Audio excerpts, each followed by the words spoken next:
what do you think is worth talking about more? Or repeating? Does fishing make you think of something? Well, yeah. Lots of things. Lots. Like Peter used to fish. And then I had a pastor tell me, it was my pastor back home. He said, when you don't know what to do what you know how to do until you know what to do. And so for him, he knew to fish. So Jesus dies, his hope is gone.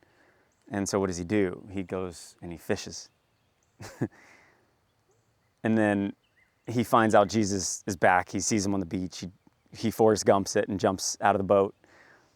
And he goes over to the beach, and Jesus asks him 3 different times, do you love me? Like, we know the story. They're sitting by the fire. They catch all the fish again. But I think the thing that sticks out to me about that story is Peter's good at looking backwards in a way. And Jesus is teaching him about the way to look forward.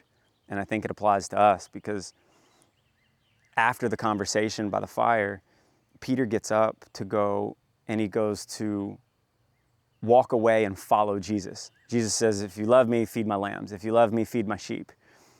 And then the 3rd time, I think it was feed my sheep again.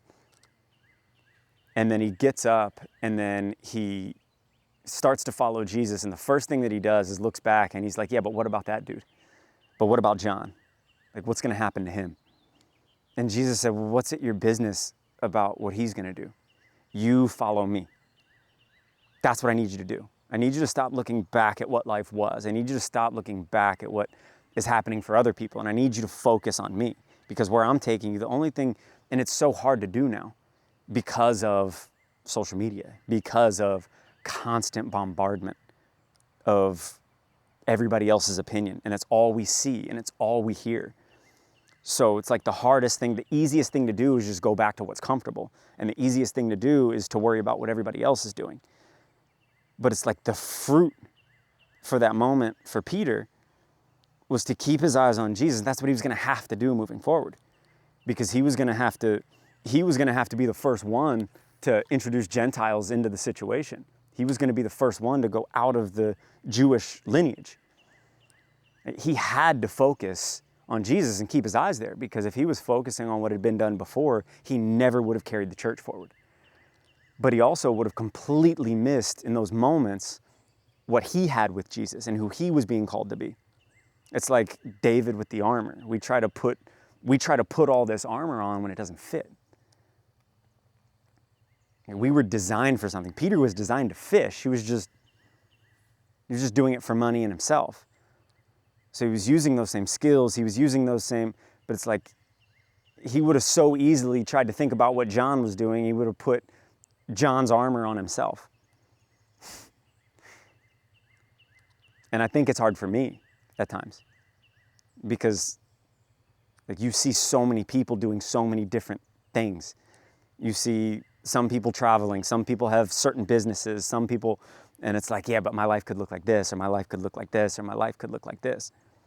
So it's like, how can we see past all these different options and get to what's essential? And I think it's in that statement. You follow me. You don't need to worry about what anybody else is doing. You don't need to worry about the past. You don't need to worry about what's been done before. Know history, study it, understand it. But you have one job. Your job is to keep your eyes on me. And if you keep your eyes on me, there's a promise.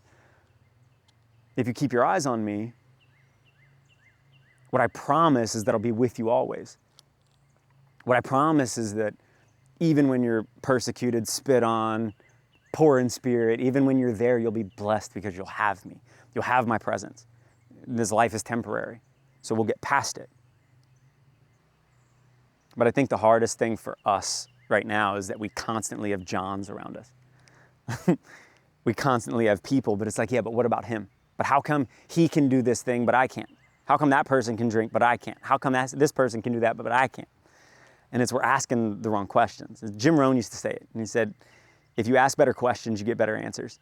I'm doing a terrible job at fishing right now. If you ask better questions, you get better answers. And as we keep asking these questions where we get like, if I ask myself, why are you so stupid? My brain's gonna come up with an answer. Well, it's because you're an idiot. It has to come up with an answer. But if it's, how can I become smarter? My brain's gonna find a solution. Like, this is how we're wired, this is how we're designed. And I think that's it. I think it's, if I can understand my own design and understand the grace I've been given in it, then I have this confidence and this stillness that I don't need anybody else's life. I don't need to be like anybody else. I've been designed, I've been woven together. I was put together for this specific purpose. It's this fishing rod. If I tried to use this fishing rod as a javelin to throw at Jack, like, maybe it would hurt a little bit, but it's not gonna, do what a javelin can do, because this thing is designed to catch fish, which I'm not doing. And it's like each and every single one of us, every individual has that, has a design. Like, this is the thing that I was made to do. And the way we find it is when our eyes are fixed. You follow me.